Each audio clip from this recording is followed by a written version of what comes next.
சனாதன தர்மத்தை பொறுத்தவரையிலே அது மிகப்பெரிய பல்வேறு கிளைகளை உடையது. பல்வேறு விதமான ஜனங்களுக்கும் தர்மத்தை உபதேசிப்பது.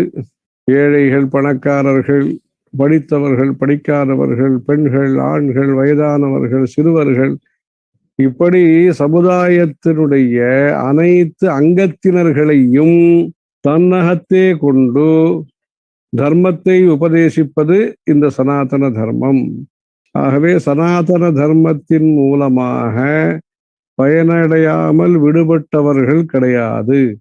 ஆகவே சர்வஹிதத்திற்காக, லோகஹிதத்திற்காக, சர்வே ஜனா சுகினோ பவந்து, லோகா சமஸ்தா சுகினோ பவந்து என்கிற உத்தேசத்திற்காக பல்வேறு விதமான மார்க்கங்களை நமக்கு சொல்லிக் கொடுப்பது இந்த சனாதன தர்மம்.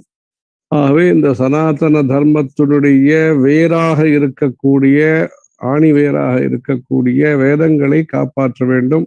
தர்மத்தினுடைய வேறு வேதங்கள், தர்மம் வேறு வேதம் வேறு என்றல்ல. ஆகவே அந்த அடித்தளமாக இருக்கக்கூடிய வேதத்தை அடிப்படையாக கொண்டு இந்த கலாச்சாரம், சிவிலைசேஷன் வளர்ந்து வருகிறது. தர்மத்தை நாம் பின்பற்றி அதன் மூலமாக நாம் ஸ்ரேயஸை அடைவதற்கு பிரார்த்தனையும் பிரயத்தனமும் செய்வோமாக. ஹர ஹர நம பார்வதி பதையே ஹர ஹர ஜானகி காந்த ஸ்மரணம். ஜெய ஜெய ராம ராம. ஹர ஹர சங்கர. ஜெய ஜெய சங்கர.